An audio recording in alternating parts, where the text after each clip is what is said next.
Fun fans. Welcome to our first episode, and thank you for viewing this first episode of us. I'm sure this will be full of facts, stories that you will be able to use towards your success. And before we start, has anyone seen our Instagram post? Has anyone managed to guess who is our guest today? Anyway, before further ado, let me introduce to you multi-awarded actor, producer, director, martial art expert, Professor Adam Richard. Thank you. Welcome to our show. Thank you for having me on your show. Yeah, especially for the first one as well. We really appreciate it. And anyway, well, before we start, I'm not sure if you see our post, the one that I mentioned earlier about people guessing who is our guest. Yeah. Have you seen the poster in the background? Yes. So everyone knows who is that mask, but no one knows who's behind the mask, who's doing the amazing things right in front of the camera. Can you tell us who he is right now? It's me in the red Power Ranger suit, Mighty Morphin Power Rangers. The Red Ranger. Oh my God, how amazing is that? We have the real Red Ranger on our show for the first podcast. Yeah. Well, as you go through that, how did it come about? How did you become the Red Ranger that all of the kids out there, like even now, probably now adults, like watched, seen it before? Yeah. I come back from Hong Kong, from working in Hong Kong with Jackie Chan and doing stunts over there. And I come back to the UK. I was trying to get into the film industry there.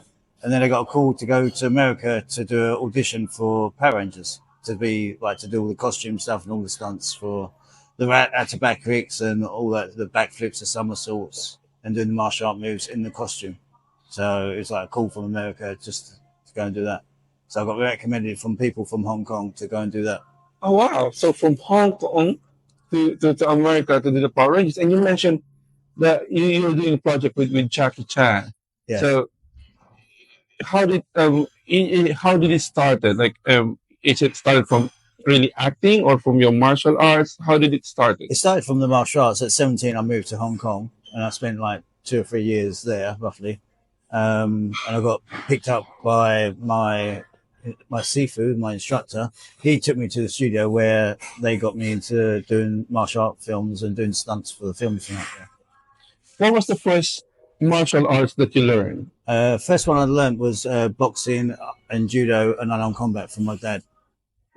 So saying your first, because I've read some of your background and your work, there's a lot. Can you tell us like what are those like, everything that you know when it comes to martial arts? I started off with judo with my dad, Wow. judo and boxing and unarmed combat because he was former military special forces. Oh, okay. So my dad was special forces, so he trained me as a young kid. I was about 6 or 7 when I started training, and then from there he bought me a Bruce Lee book, and I said I want to be like Bruce Lee. And then we started looking for like different kung fu schools, and then I started learning Chinese wushu, which is Fing Sao wushu, hand of wind. Yeah. So I started learning that with Ranjit Dillon, and then also Grandmaster Chisu. By the time I was 14, I was like junior black belt. Oh, wow, that's early. 14, yeah, I was very young. But I was training at the age of about 12 or something like that. I was actually training with the adults because I was too high to do, training with the kids. Yeah. So they had me train with adults. Oh, wow. And then my instructor was taking me to the Grandmaster to train as well, every sort of like about once a month. He would take me to the Grandmaster to train. He would take me, if he had private lessons, I would sometimes go with him on his private lessons as well to help teach sort of thing and train people. Yeah. And then from there, I started doing Wing Chun. The Wing Chun instructor I was with at the time, I only spent like probably 2 months with him, but I asked him a question. He couldn't answer the question. So I walked out. All right. Because he couldn't answer the question what a move was for. So for me, every move you do in a style of martial arts, you need to know what that move is for. You don't just do it for decoration. Then I found another Wing Chun, a Turkish instructor up in London. 3 times I went to him and he turned me down. He said no, he wasn't going to train me. Wow. Okay. Because he wanted to test me, to see how keen I really was to learn. Of course. So then he, on the 3rd time, he said yes, okay. So he took me downstairs and he had me like do some moves for about an hour, just same movement for an hour, just testing me, all the time testing me to see if I was really keen. And then I ended up being his training partner.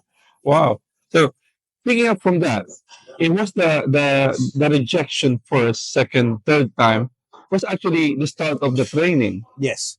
All right. So the test and the perseverance and like let's see how serious you are Yeah. asking me to be a student. Yeah. Yeah. And then also, like you said, that every martial arts you should know what it is this for. Every move on of a martial arts, you need to know what it is for. So I guess this is like tools you need to know how to use appropriately because you Yeah. can't use a hammer to open a what was one a screw. Yeah. You need a screwdriver. Yeah. Right. Yeah. So yeah, tuck in first. We've been Okay. talking for a while, so this will be a probably few minutes of yeah, different back and forth questions. So yeah, tuck it in first. All Yeah. right. Thank you. Oh, you give the coffee maybe when it will come. Right. Yeah. So yeah, sorry, I cut you off. After that, you were being accepted as Yeah. the student, and you become your partner trainer. Yeah. And then after that, is there any more martial arts that From there, I went on sort of like, from there I carried on training. And that's when I went to Hong Kong and I started to learn Hungar with a master over there. He was in the films as well. Mhm. So he did like many films, this martial art person. So then I was learning Hungar, and then from there I come back to the UK. I did kickboxing, become British champion in kickboxing.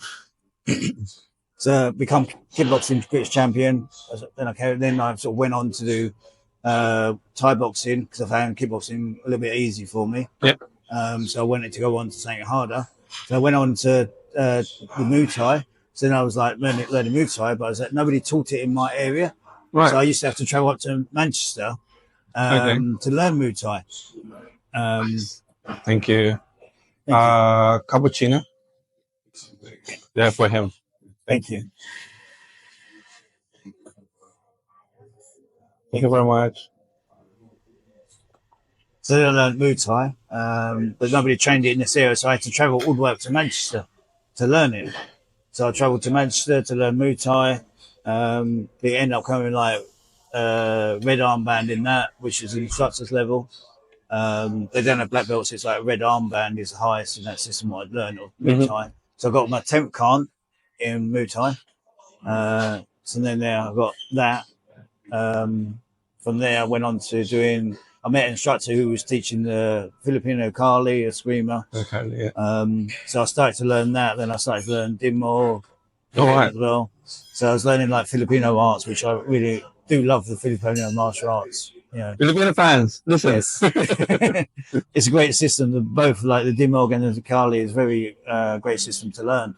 Because you can but the thing is with the wushu, it also taught me that anything can be used as a weapon in wushu.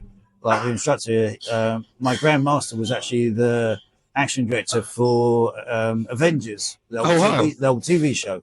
So when he taught him how to fight with an umbrella, that was him teaching him. All right. Are you okay to mention his name? Chisu. Chisu, right. Grandmaster Chisu, yeah. Who passed away. He was like oh no, sorry to hear that. Many years ago he passed away, but he was like a Mr. Miyagi sort of thing, and like Craig. He looked like that a bit. All right. He just had to have the beard, and he would have looked like Mr. Miyagi. And he was very much like that the way he trained people. That anything can be used as a weapon.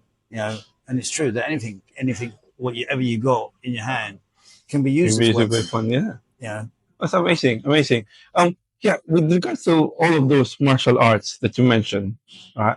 Is there a specific one that is like your favorite, and why? Both in the real world, in a movie, or just your hobby and like that. One of the favorites I did learn from Hong Kong was drunken. The drunken, okay. Yeah, drunken is very it's very unexpected. You don't know, what they're going to come up with or what they're going to do. But then the one I like for the movies is my own system, which is Kun Tao. Kun Tao. Which, I like that one because it is a combination, and the way I teach it is teaching you that your whole body can be a weapon. Wow, okay. From your shoulder to your biceps, you can use them to strike people with, which a lot of styles don't do. Exactly. But for film purposes, it's ideal for that. And it's very unique as well. What does Kun Tao translate to? Kung Fu under elite training as one. Wow, Kung Fu and training as one. Yeah, Kung Fu under elite training as one. So basically, it's the MMA, but on a higher level. Yeah. Because MMA, some people will have like expertise, right? But your one basically as a whole. Yeah, well, I have 10 black belts. Oh, you Different stuff. I wow. have 10 black belts in different styles. Mm. So the idea of Kuntao, the way I teach people is I look at their size and build, and then I teach you what moves will suit you for your size and build. It depends on who you're fighting as well. So your moves and what you do, it depends on who you're fighting as well. So you have to look, if you're a little bit taller than me, so I would have to change my style of fighting to fight you. Right. If someone's shorter than me, I would have to change my style of fighting to fight him. But certain moves will work for me because of the size I am, but they might not work for you. Yes. So you need to look at your students and see how to teach them and what moves would actually work for them. And it depends on who they're fighting as well. Right. Because you might fight somebody taller than you, and then you're going to be in the same boat as me. Of course. And then the weight as well. The weight difference, that sort of thing, you know. You might be able, judo has got a technique of carrying or lifting someone or pinning down someone heavier than you. But if it's like really, really heavy, you always be at a disadvantage. Yeah. Like you said, you did taekwondo, which taekwondo is really good for tall people. Yes, and long legs. Long legs. It's a kicking style. Yeah. Same as I did with wushu. 50% of that is kicks as well. Yes. They had in the wushu system. They had over, I think it was 116 kicks or combination kicks as well. Right. Yeah. So it's a lot of kicks you have to learn. Well, with your own style, right? Basically, you're saying that in any age can take it, can learn it. Yeah, any age. Yeah, no matter what age it is. So I was teaching kids to people in their 60s. I'm like a full-time studio. Yeah. Yes. What I find is like in any class, right? Is the discipline that is the problem. So how do you with your one will cater all the sizes, all the height, all the body build or age. Yeah. But the problem is like the discipline. How do you put the discipline right with your style of fighting, with style of martial arts, and even in your movie with your directing, where you're producing, how does this discipline come into place? How do you put it? Discipline has to come in, because you have to respect the art as well. You have to respect, and you have to know that, again, where I had to go 3 times to an instructor to finally sort of accept me, I'm very similar. I will only take certain students on, and they have to be keen and dedicated. Because otherwise I'm wasting my time, they're wasting your time, and you don't want that sort of thing. So dedication to the system is good. You've got to make sure that they really want to learn this sort of thing. But mine, Kuntao is good for street purposes, but also good for film purposes as well. Right. Because it's a unique style for films. Yeah. And this is where I want to take it more into films, which we have used it in some films. Like in a lot of Bollywood films, we've used it recently in a Bollywood film where you had to do a 6-minute fight scene against 2 people. Oh, wow. So I used the system in there. Mm-hmm. With Qatar Chima and with a Punjabi actor sort of thing, I used it there. We had a 6-minute fight scene to do. Right. Like for example, like that. So you're going to use your martial arts into a film, right? And do you have to? Well, of course, they have to train. The actors and the actors have to train, and then the stunt people. How much percentage do you recommend like the actors learn when it comes to martial arts? To say, okay, I'm not really an action film star, but I fit my looks and my personality or the way I walk or something like that. How much percentage or how long they should learn the martial arts, and then where do the stunt people comes in? Well, it should be what I like about the Bollywood film industry or the Indian film industry. A lot of them are actually training some sort of fighting art as it is. They're learning martial arts or they're learning something. They're learning dance, they're doing bodybuilding, where the English actors don't so much. Okay. They're, where the actor I just worked with, Gumit Chala, when I go to India, I train him. Okay. Yeah, I personally train him, but I've just worked on his new Netflix TV show. So I've just worked on that. We're doing season 2 of it. But I just worked on that, and the thing is, we train together. But he's already doing kickboxing as well. But then he likes training with me as well. Okay. But the thing is, when he comes to me and we're doing a fight scene, so say we're going to do a fight scene, he's already got some sort of martial art background behind him. So that helps. That helps. Whether it's my system or it's someone else's system, at least he's got something behind him. Mm-hmm. Where a lot of the say English actors, a little bit, they don't. They work on their acting skills, but don't work on maybe their body skills, or sometimes their acting. They work on the acting ability. Mm-hmm. But you got to realise you've got to sharpen all your tools. Yes. So your acting skills got to be good. Your body's got to look good for the camera, because your camera can sort of like add £10 to you. And a lot of it's like you can like take out the double chin and all that in cameras nowadays, which they do on some actors. But you've got to look good for the camera as well. You've got to make sure you're in shape, look good for the camera. Exactly. Especially if you're playing a certain role, and be quite in good shape, and fitness as well is quite. It's long days. I think we do like 12 hours minimum, 12 hours on a set. And if you're doing a fight scene, it's all day long. Like I said recently, we did a 6-minute one, so that took 2 days of filming. 6 minutes for 2 days of filming. That took 2 days to film. Wow. And that was like, it was against 2 people. It was just about the lead actor and the hero and the villain. Right. And they was fighting each other for 6 minutes. So you just mentioned now 2 days shoot for 6 minutes. So that's a lot of focus and discipline for just 6 minute part of the scene. So a lot of people right now are, especially younger generation, they want to do something, especially now with the social media and all that, right? They can't focus. What can you say? What can you like from your experience? What can you tell them how to make the focus? Like for example, even in school now they will offer music, maths, even like they will have taekwondo, they will have karate do, they will have judo in schools as well. So how can they make the decision? Like if I'm young, I've got a lot of things on my brain. So how can you? What would be the best way to have that focus and to choose? Because at your young age, you know what you want to do. Yeah. Right. Your father trained you with regards to the martial art, and you love it, and from then on, it just grows. Yeah. So, but how can you tell? What can you suggest to these younger people how to do it? If they want to get into martial arts, or sort of like they want to become good, then you've got to put the hours in. You've got to put the hours in. Like I was training like 7 days a week. I'd come home from school. My dad was sending me out for runs.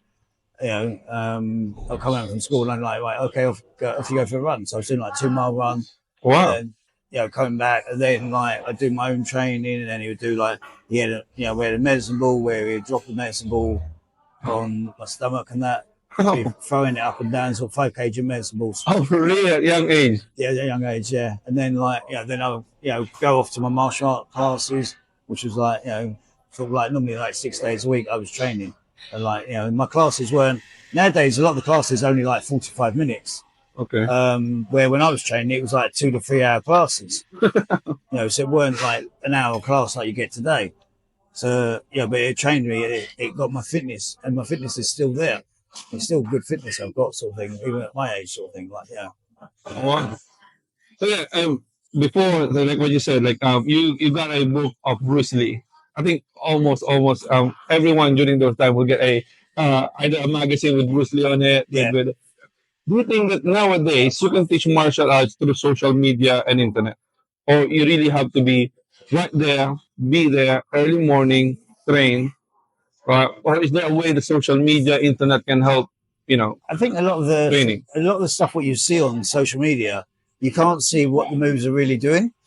Okay. So I look at it and go, and I watch it, and the way they film it, it doesn't help you to learn what moves they're showing. I see. They don't break it down. Mm-hmm.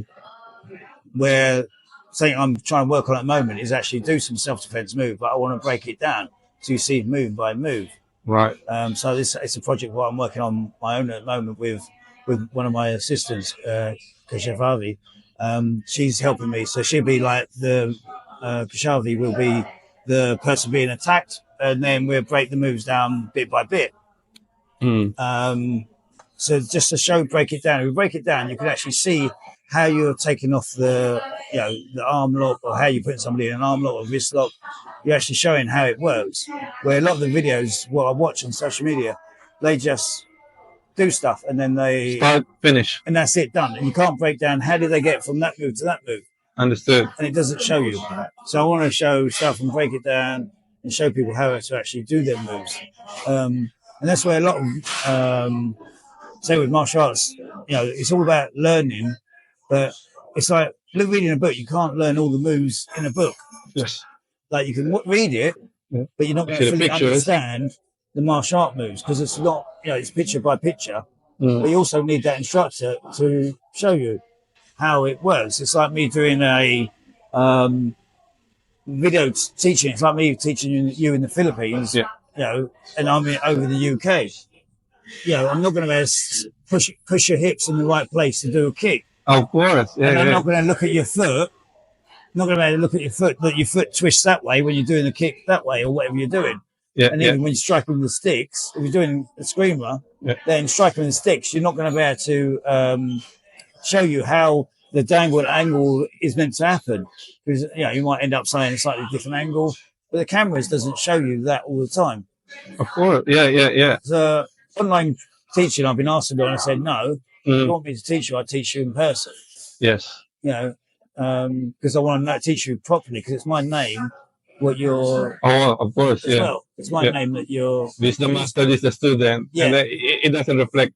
It doesn't reflect. Yeah. Doesn't work. Yeah, and I don't want a bad name, sort of thing. Like, of course. Yeah. But speaking of the name, you made your name also not just in martial art, but in the movie industry. Yeah. Right? Where did it start? Did you start as a director first, as a stunt choreographer, as an actor? Started off as a stuntman. The stuntman first. Okay. Started off as a stuntman, yeah. And then? I was doing live shows for the Wushu. So Chinese Wushu, that we do a lot of live shows. So I was doing live shows for that. So I was on stage for that. Okay. But then I went on to do doing stunts. So I started with stunts. Then I slowly worked my way up. Then I had an accident in 2010 where I thought I'd have to retire. 2010. In 2010, I had an accident where I was in a wheelchair and walking sticks. No way. Sorry to hear that. Yeah. So I thought I'd have to retire there. And this is where the name of my stunt company come from. It's called Never Give Up Phoenix Productions. Never give up. Yeah. So, very good. Yeah. I pushed myself to sort of like start walking properly again, start training again, start doing stuff again. I pushed myself, silly really. But yeah, I didn't want to give up. So I've come up with the name Never Give Up, and then Phoenix as well. Because Phoenix is from the Flash, rise from that Flash. Yeah. Yeah. So there you guys. Right, you hear one very secret: never give up. Never give up. So from there, I sort of like got offered a job as an action director on a job. I was still like hobbling around a bit, and then we went out on a location recce's and that. I was gone for about a month. Wow. Okay. And then just looking for locations. Then when I come back, producer said to me, "I've got a job for you." And then I went down to Cornwall and I action directed on a different film. Then I come back and worked on just started flowing with like action directing films and that, when they could see what I could do. I'm still action directing now. I sometimes act as well. But yeah. Well, I guess like the perseverance that comes from it, even after an accident, you came up with a big way coming out of it by putting up a stunt company, right? So other people, okay, I'm broken, I can't do this anymore, I'll retire. But you came up with a bigger, more idea coming of that. I think that came off from your background being disciplined from a very young age, right? Yeah. So I think that was the key over there. If I can highlight it, but yeah, can you give us like someone that you were popular, whether Hollywood, Bollywood, Hong Kong, or in UK that you work with, either you made a stunt for them, or you made a double with them, or your crew actually did a double for them? I've doubled for many people. Like I've done Bruce Willis on Die Hard 4, Firefly, I did that as well. Amazing to work with him. Worked with Jackie Chan as well, sort of thing. He was amazing. The thing is, he'll do everything. He won't just sort of like, he's there producing, directing, action directing. That's it. He's, and even like if he needs sweeping up somewhere, go and sweep up. Oh, really? He's, he doesn't sort of like, look down at anyone, sort of thing. He looks up to people as well, sort of thing. He's like a very amazing guy to work with, sort of thing. Thank you.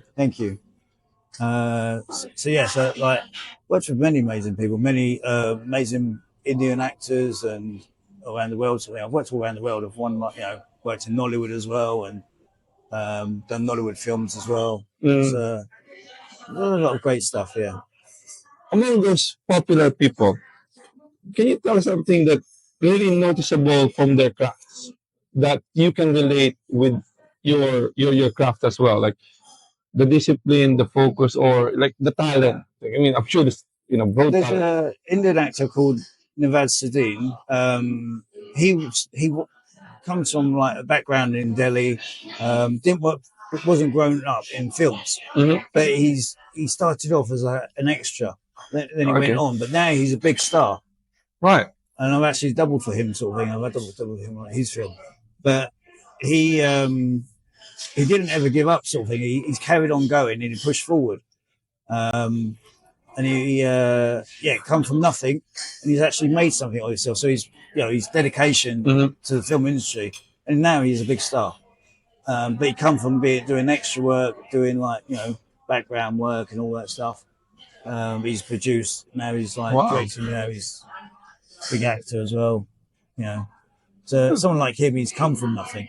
Where some of the actors in the Indian industry, their family, like Oh, already in the film. It's like Michael background. Douglas. If you look at Michael Douglas, you Yeah. had his dad, Kirk Douglas, sort of thing. Okay. So you had like the dad, then Michael Douglas' dad in the films. And then just get related, Yeah, and then so get the network already. it's easier for them people sometimes. Even Vinay Rai, he comes from like a rugby background, and then when he retired from rugby, he got into the film industry. Right. So people like that, their dedication, amazing. Sort of all that dedication that they put in to try and make it into the industry where they've got no family background, Yes. and it is hard. Sort of thing. Like It I've is. had doors shut in my face as well. Yeah. When I first come back from Hong Kong, I rang up a stunt coordinator over here and went, what do I need to get onto the British Stunt Registry? He went this, and I wouldn't even bother and put the phone down on me. So that was when I first come back from Hong Kong. Okay. I had doors shut in my face. Even I got told that I was too short for playing a ninja in one of the Batman films. Ninja. And I'm like, do you actually know the history? Do you actually know the history of ninjas? Ninja. Which was always shorts, and a lot of the ninjas was From like, Japanese and Asian culture. yeah. Yeah. Which they don't know the history. The film, sometimes the film people don't do their research properly on the background of that character they're going to play. Exactly. Yeah. But yeah, now you're saying that you were rejected because of your height. A lot of people now, especially should I say the millennials, right? They get discouraged. Don't hate me for this, guys. Right? So they get discouraged when someone or other people talk about like bad things to them, or they no, you can't make it. You don't have the money. You don't have like that. Yeah. How do you actually overcome this? I think you just go, focus on your dream. Really, just focus on your dream and just be dedicated. And if you want to become an actor or want to become a film director, then persevere with the industry. It is a hard industry to be in, probably the hardest industry to be in. Mhm. Like, like when I do lectures in the universities, what I do, the thing I say to them, like, anybody can write a film script, anybody can direct. Whether it's any good is a different thing. But to find the finance is the next hardest thing. Yes. Anybody can do it. Yeah. But to find finance for a film is so hard. And that's the battles what I come across now because I want to direct. Although I've got like 6 or 7 films, Wow. which I want to direct, which are written by me. Yeah, I'm trying to find the finance as well. And I've got a good team behind me, but we're still trying to get that money. Mm-hmm. But I guess like what they said, it's not the resource, it's the resourcefulness. Yeah. Yeah. But you won't become this way far from in your career and in this business. Well, even You with never me, have that. they say to me, like, I'll get people saying to me, well, you're an action director. But I say to them, well, there's a lot of good action directors now actually directing films. You see a lot. Okay. There's a lot of, like, if you look at John Wick, it's actually directed by an action director. Okay. So he's done it, so the action directors, I think, come up with better angles than a normal director sometimes. Because they're more, with an action director, you have to look at different angles and look at different angles. It's not just like a dialogue scene like us two talking now. Yeah. It's, you've got to look at the angle of a car. How it look good on a camera? Mm-hmm. And it's no good shooting too high because it doesn't look very good. You've got to shoot a car at a certain angle. Well, just imagine a Michael Bay film. How many cameras, how many angles, and imagine that's just cars, robots, and all that. But when you're even a John Wick, like you mentioned, I can't imagine how you do that. Like, different angle, fast moving. Yeah, and Yeah. then fast cuts as well, sort of thing. You got to have like the last car chase we just did. We had 3 cameras and a drone. Whoa. That's so it's like 4 cameras on these cars, sort of thing, doing this car chase. So yeah, multiple car angles and cameras and that. Yeah, You just imagine like the imagination on your head, like you're the director, yeah, as a stunt itself, and as an actor doing it itself. yeah, I don't know how many screens you will have on your brain, like just to yeah. picture all this. Well, you got in your mind, you got a vision in your mind, and you try to film that vision what you've got. And it's like when I do a fight scene, it's that vision I've got, and then I've got to look at every punch or kick or whatever technique I'm doing and looking what is the best one. For safety is one thing, Yeah, but it's also like because you're not meant to make contact when you're doing the you shit. don't, you're not even in contact. No, you do sometimes on the legs or on the body. You might do a contact there.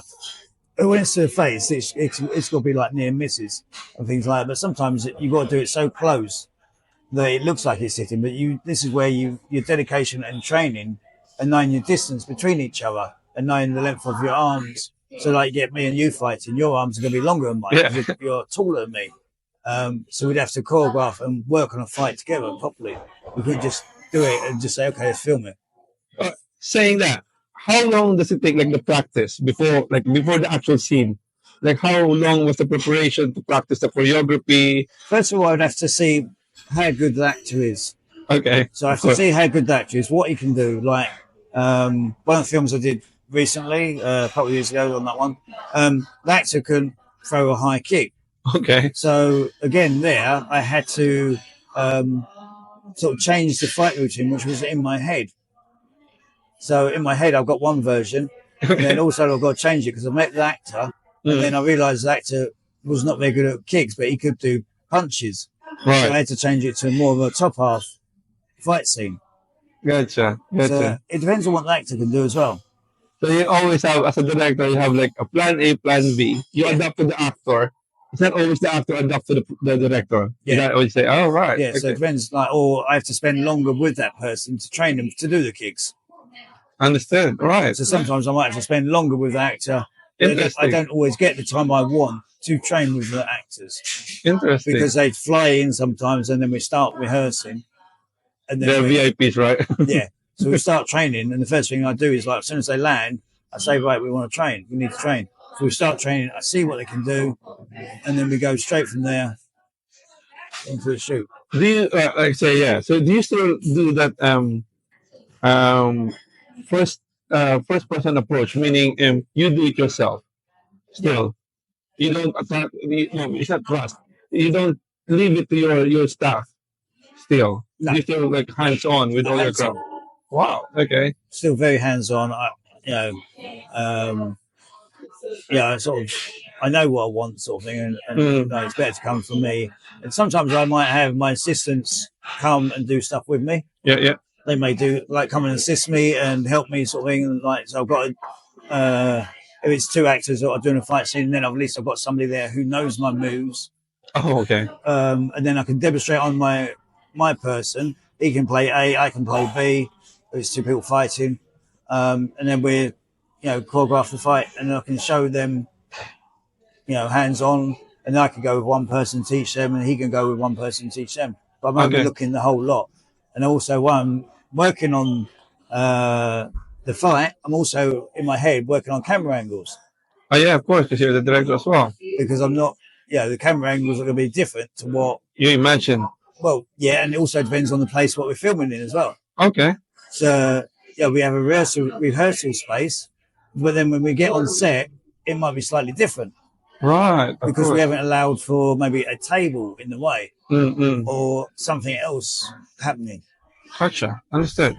Yeah. Right. Hey, talking. I'm the only one eating. But I like to keep on talking. But yeah, awesome. Thank you.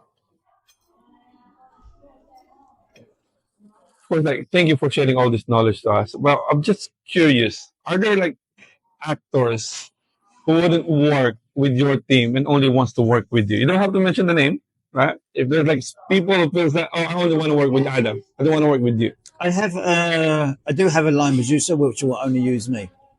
Right. Okay. I've worked for him for the last 10 years. Oh, okay, that's already the relationship. That's Yeah, why. I've worked for him for 10 years, and he recently somebody else wanted to bring somebody on, and he went no, only Adam does my Okay. stuff. Yeah, Okay. Otherwise, this project will not, yeah, stop. that's what he said to him. Lovely. So That's yeah, very good. Yeah. yeah. So you do get people like um, and then from the film before that, the one where I had to do the 6 minute film, 6 minute fight scene. Yeah. Yeah. The actor there said he would only work with me All because right. I already did the 6 minute film with him. Then his next film, he had me straight on his next film Nice. because That's he already good. built that relationship and he liked the way I spoke about body Mm. language. Yeah. Yeah. Because in a fight scene, I involve body language as well. That's actually my next question.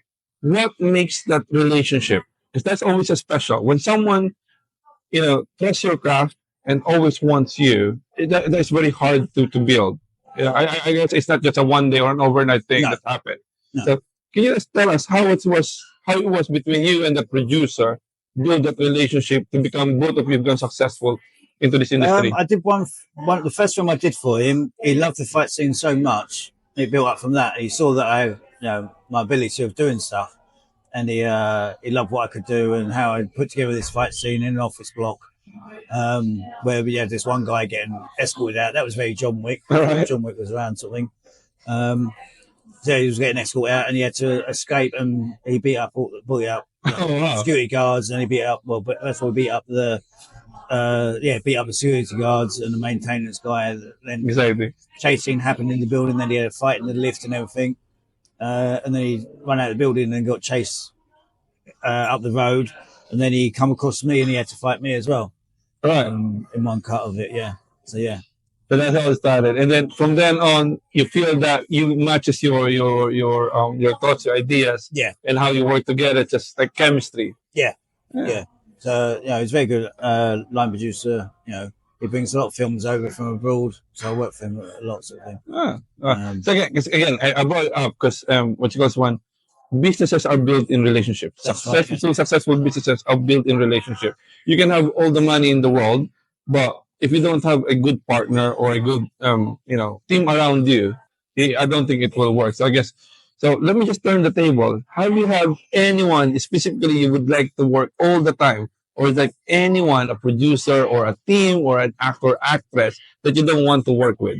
I have my team. What I want to work with now, sort of thing. All my team are there, in place, sort of thing. I have my stunt crew, what I use all the time. I also have an assistant now who works with me all the time. She's just worked on. I have a lady assistant, which she's amazing. She's a film director, actress, and now as my assistant as well. All right, acquisition. That's good. I'm Yeah, training good her up commission. so she assists me on films. She's just done the last two films with me. All right. Okay. And we're going to direct stuff together as well. Because she's won awards in Cannes Film Fault. She's won films like in Cannes. She's won a film award and Oh, wow. best actor, best director. So we want to work together on different films together. So we've teamed up as well. Okay.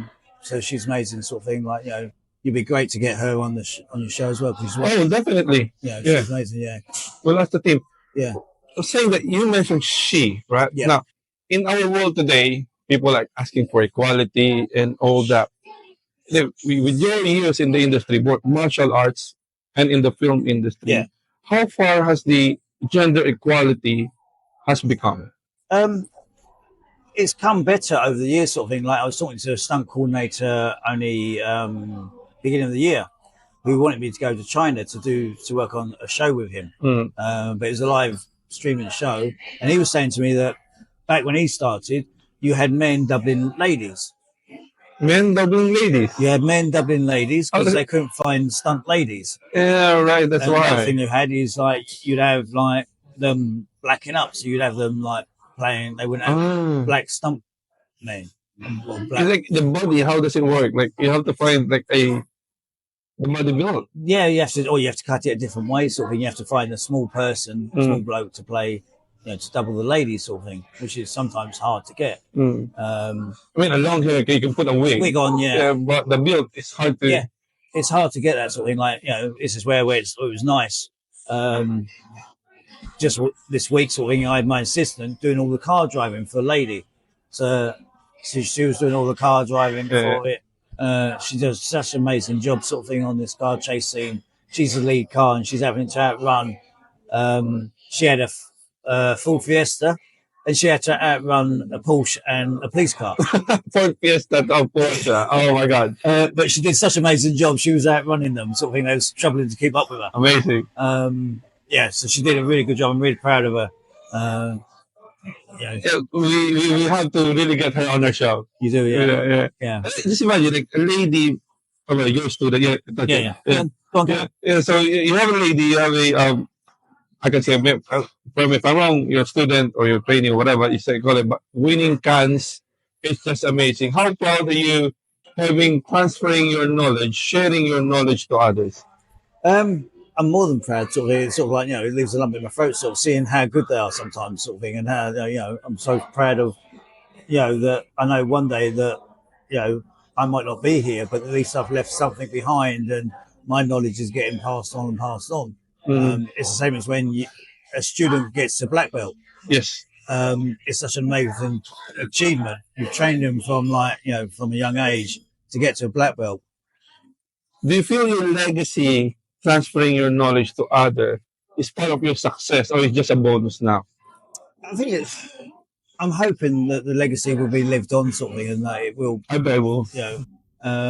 Especially my system, what I teach, sort of thing. I'm just hoping that it just carries on going, sort of thing, and the legacy does carry on going. And I'm proud of that. People will hopefully one day carry it on, sort of thing. What I'm doing, I've got some of my team. They're students of mine as well, so they're like students who have learned martial arts with me. One of them I taught him from a young age. He was about 12. Wow. Okay. And I've trained him now. He's like 40 now, and I've trained him from a young age, and I've got him under my wing, doing the stunts as well. So. He's doing all the fight scenes with me and doing other stuff, sort of thing. So it's nice to see that he's carried on. He's doing it as well now. Wow. So I've known him from a young age. And I've got other students who have been with me. They're all part of my team as well. Now I've got this young lady who's part of my team, sort of thing, and it's like, she's training the martial arts as well with me. We're looking at, we're co-writing some films. We're directing some films together. Because that's where I want to move up to now. I want to direct more now. Although I've directed some bits and pieces, I want to direct more now and show people what I can do as a director. No, not just as an action director. Yeah, saying that. So you want to do directing now, right? What else? I mean, you have all the accolades. You've been doing stunts. You've been doing doubles with other big movie actors with these big movies. Right? What else do you want to do? Like, at least, like, you have so many achievements already, right? What else did you want to do? What is the bigger, is there like a bigger dream or more projects? What is it? Like, I want to direct my own stuff, because I look at some of the stuff I work on, and it's not always the way I would do it. So I want to direct more of my own stuff. I've got, like I say, I've got 6 or 7 film scripts just sitting there, which if I can get the finance, then I will direct them. To show people what I can do and the quality of what I want to deliver. With some good actors I want to be involved in them.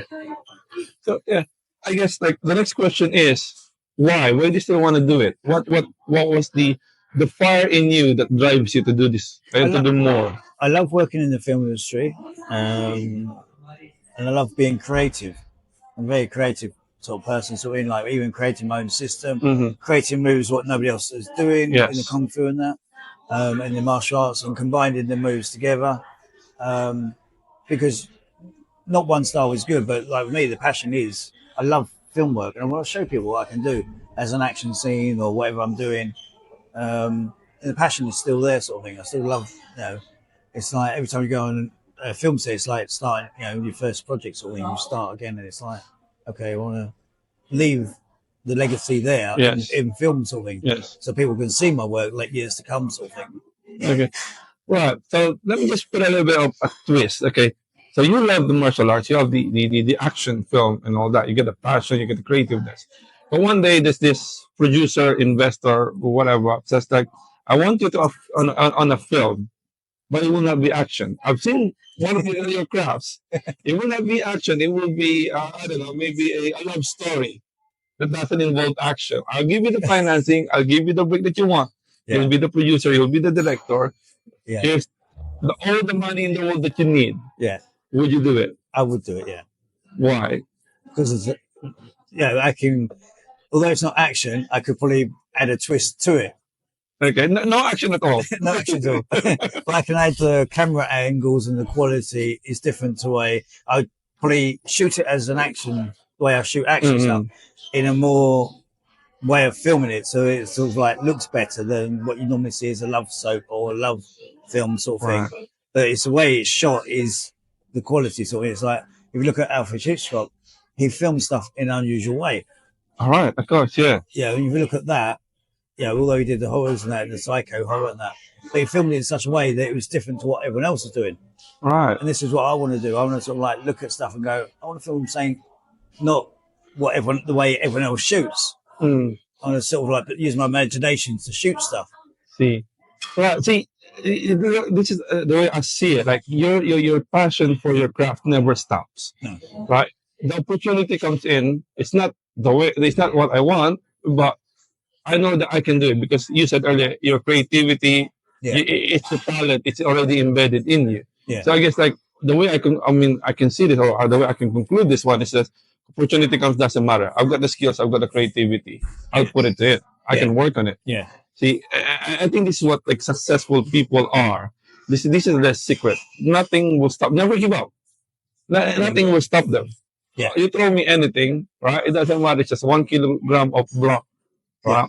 I can put my martial arts on it. Throw me a flower. I can put my martial art on it and put, this beautiful flower with beautiful moves of wushu, right? Or kickboxing, whatever. Yeah. I will give the hand something like that. I think. Correct me if I'm wrong. If I'm interpreting this you're right. Yeah. It's like there's couple of films I've like wanted to work on, sort of thing, like where there's been like a dance routine, but they've turned it into a fight as well. Oh wow! Okay. So there's like there's a Japanese film. I think it's Samurai something.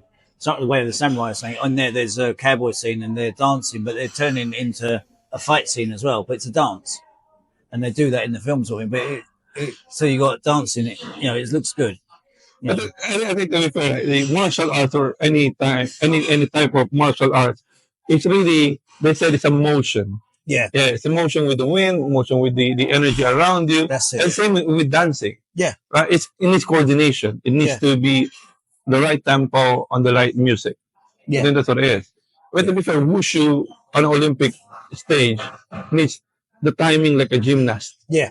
I think that's what it is. Correct me if I'm wrong. I'm not but Chinese wushu is part. They have their own Olympics sort of thing, but it should be in the worldwide Olympics. Chinese wushu should be there. Yeah, like Taekwondo was. They should have wushu there. I agree with you with that. Chinese wushu should be in the Olympics now. I don't know why it's not there yet.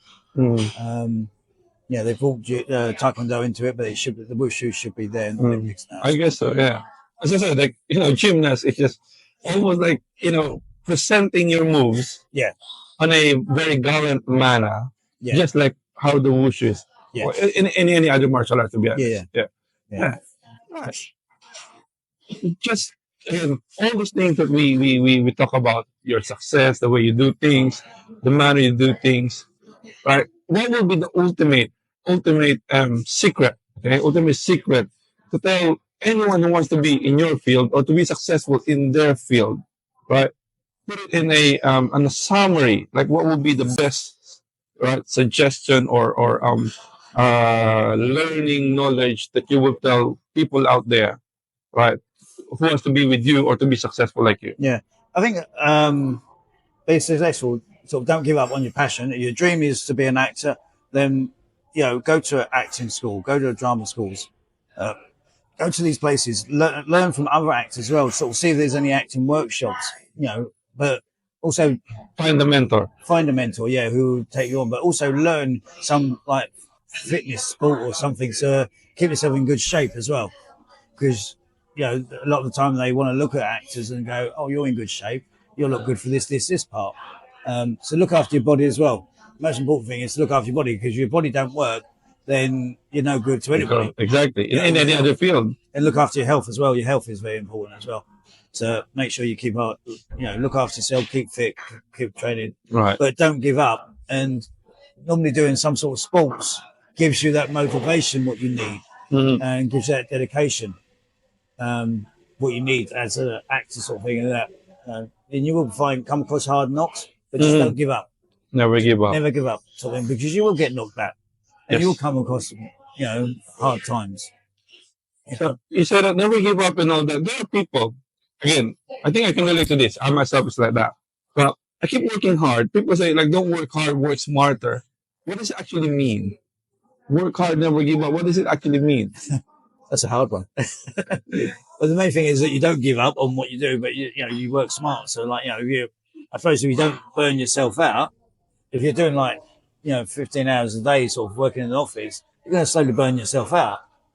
Because, like, for example, people working in KFC, McDonald's, they work hard. They work hard, yeah. I'm not underestimating them, but people would want to go to the next level. But how does it work? Yeah. It's that's a hard one, sort of, because how do you go up to the next level, sort of thing? But it's that dedication. It's like being going in say like KFC or McDonald's, any of them sort of thing. It's like going in there and working as a chef in there, but you got to have that dedication. Right, I want to move up from that. I want to be an assistant manager. Oh, then when you get to assistant manager, you go, I don't want to just be an assistant manager. I want to be the manager. And it's like going in for a job interview, and if they ask you, I guess, yeah, where would you want to be in 5 years' time? Probably the best answer you can give somebody is like, I want to be in your chair. Exactly. So, so probably what I'll take from that, let's say, we cooking from KFC, maybe apply to a 5-star restaurant. Yeah. But I know how to do a service delivery back in the kitchen. Yeah. Upgrade yourself. Yeah. It's like don't get what stuck I've with it. done with the stunts. I worked as a stunt person. Then I've gone from stunt person to stunt coordinator, action director, and now I want to direct. I've produced stuff as well in between that time as well. But I just don't want to produce. I want to direct. Right. Yeah. So, it's like when I go for jobs, so it's like I want to direct. I want to move up to that level, to the next level, whatever level it is, sort of thing. Perfect. So I've started, a bit like you said with the chef sort of thing. You start as a chef, work your way up. I started as a stuntman. I've done some acting on the way as well, but my passion is stunts. So I do stunts with acting, and then from there, I want to move up to being a stunt coordinator, Cultivate, explore. Yeah, and then director. I've produced as well, sort of thing. So I want to move up along that line and show people what I can do. So that's my journey myself. And the same as if you look at Jackie Chan, he's done it all. Even on certain films, he's done like producing, he's done directing, he's action director, he's stunt coordinator, he's stuntman in there. I think he holds the world record for the most jobs on one film. All right. Saying that, okay, so you've got your ladder plan. Yeah. Are you going to stop? Or when are you going to stop? I don't. You don't? I don't really want to stop. No, it's like me learning Kung Fu. I still want to learn Kung Fu and I still want to teach it. I still want to train it every day. And I'm hoping I'm doing that until the end of life, sort of thing. Whenever that happens, sort of thing, it happens, sort of thing. But the main thing is I want to still be doing this industry. Whether I do retire is a different thing, but I love the passion is there still, sort of thing. Right. If you look at Clint Eastwood, 90 odd, he's still directing something.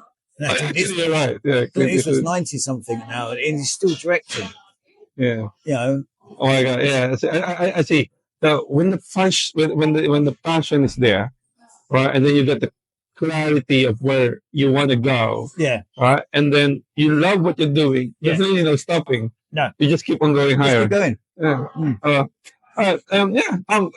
There's abundance of knowledge you've shared with us today. Thank you. I need to ask you something. I don't know. It's up to you how you're going to say it, tell it, and all that. Tell us, in this long career, a very, very secret, like that people did not see in the camera, or in front of the camera, that happened behind the camera. A certain secret that you can share us today, right? That the people will be like, oh wow, I never knew it happened. Would you be able to something like that to share it for us today? I mean, there's many things. Many things. Yeah, there's many things. Love this. But speaking of what is the right one to say, sort of, what I can get away with saying. So, I don't think I can away with anything. A lot of people, I don't know. If we use Tom Cruise, a lot of people think that he does his own stunts, but I know that he's got a stunt double. Wow, that's a good one. Yeah. Okay. So, and if you look at it online, he actually got many people go to me, oh, Tom Cruise does all his own stunts and that. He may do a little bit of it, Mhm. or a lot of it is on green screen or something like where he's Yeah, doing yeah. bits and pieces. But he's actually got a stunt double, which does some of his stunts for him. I would always think that, but again, he will say it in public. But again, you're behind the scene, behind the camera. Yeah. You've seen it all. Yeah, Yeah. yeah. It's See, you guys, no, don't believe everything that Tom Cruise says. Just believe his stunts. Yeah. yeah. But yeah, he's a good actor. He's a good actor. There's He's an nothing amazing wrong with actor. that. Sort of, Yeah. I don't know. He looks still so young. Mm. Yeah, Still exactly. looks so young, still Yeah. sort of thing. Yeah. Mm. Well, yeah, thank you very much, Adam. Thank you. Right. So, uh, we'll eat, and then hopefully we can get another chance with you. Love to, yeah. We this abundance of knowledge that we have that we can share with our viewers. We really appreciate it, and I hope the viewers will also learn from it. And Yeah. if you guys have questions for Adam, please let us know. Put in the comments down. Message us in our social media, in our Instagram. We'll ask Adam, and I don't know if with his busy time we'll try to answer it. Yeah, Yeah. chance it. Yeah. And I hope you guys learned a lot from Adam. If you have any parting words for them, for our viewers, we'll watch this podcast in the future, watching us right now. So yeah, Yeah. Please watch this podcast and share it to all your friends and family. And hopefully, the podcast does really well, and hopefully, it does better sex for it for the future. Thank you.